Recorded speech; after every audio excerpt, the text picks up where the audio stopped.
পশ্চিমবংগৰ গায়িকা মৰ্মিতা মিত্ৰক লৈ এতিয়া অসমত দুটা ফৈদৰ সৃষ্টি হৈছে। একাংশৰ মতে অসমীয়া সংস্কৃতিক মৰ্মিতাই ভাল পায় আৰু সেয়েহে তেওঁ আদৰি লৈছে আৰু অসমীয়া ভাষাতে গীত গোৱাৰ বাবে চেষ্টা কৰিছে।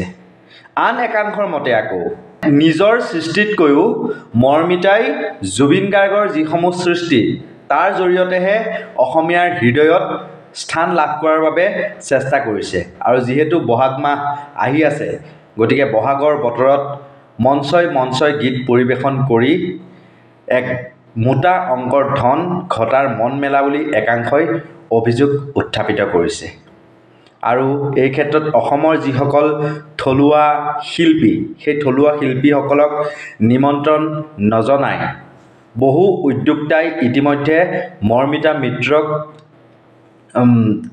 মৰ্মিতা মিত্ৰক যি অনুষ্ঠান, সেই অনুষ্ঠান পৰিৱেশনৰ বাবে নিমন্ত্ৰণ জনোৱা বুলি উল্লেখ কৰিছে।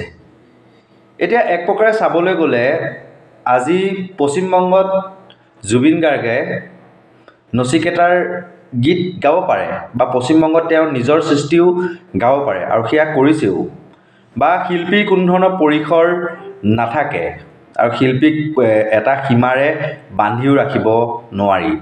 আৰু কোনোবাই কিবা সংস্কৃতিৰ প্ৰতি যদি তেওঁ সঁচাকৈ ভাল পাইছে, গতিকে তেওঁ সেই সংস্কৃতি আঁকোৱালি লোৱাটো স্বাভাৱিক কথা।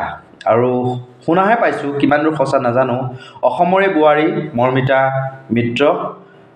সেই গতিকে এতিয়া সিদিনাখন অলপত জুবিনৰ ফাৰ্ষ্ট কপি বুলি আৰু উদ্যোক্তা মণ্ডলীয়ে আজি মৰ্মিতাৰ পদূলি উবুৰি খাই পৰিছে তেওঁক নিমন্ত্ৰণ জনাবলৈ। তেনে এক বাতৰি আমাৰ অসম কাকতত প্ৰকাশ পালে আৰু সেই তেনেকুৱা ধৰণৰ চৰ্চা হৈ আছে।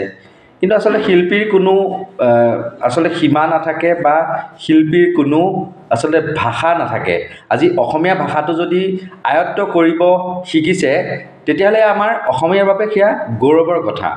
আমি ভাষা বা সংগীতক লৈ পেলাই আমি তাৰমানে এটা বাধ্যবাধকতা বা মৰ্মিতাই কিহৰ কাৰণে অসমীয়া সংস্কৃতি আঁকোৱালি ল'ব বা পশ্চিমবংগত গৈ পেলাই তেনেকুৱা কৰক, আজি আমি ভাল পাব লাগে। কিন্তু তাৰ অৰ্থ এইটো নহয় যে অসমৰ যিকেইগৰাকী শিল্পী আছে সেইসকলক এলাগী কৰি কেৱল মৰ্মিতাৰ কণ্ঠটোৰ প্ৰতিয়েই পাগল হৈ তেওঁকেই কেৱল যে উদ্যোক্তা মণ্ডলীয়ে আমন্ত্ৰণ জনাব, সেইটো কথা নহয়। সকলো চালি জাৰি চাই এটা যি বেলেঞ্চ, সেই বেলেঞ্চটো মেইনটেইন কৰি ৰাখিব পাৰিব লাগে আচলতে।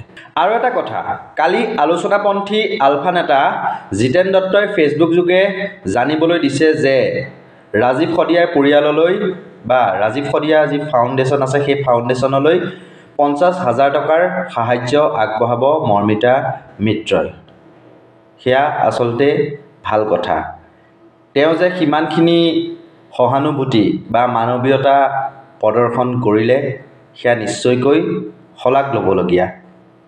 আৰু এই ক্ষেত্ৰত অসমীয়া জুবিন গাৰ্গক অত্যন্ত ভাল পায় বুলি তেওঁ ইতিমধ্যে বহুকেইটা অনুষ্ঠানত কৈছেই। আৰু জুবিনৰ গীতেৰে, তেওঁ গীতৰ মায়াজালেৰে আজি দৰ্শকক আকৃষ্ট কৰিবলৈ সক্ষম হৈছে।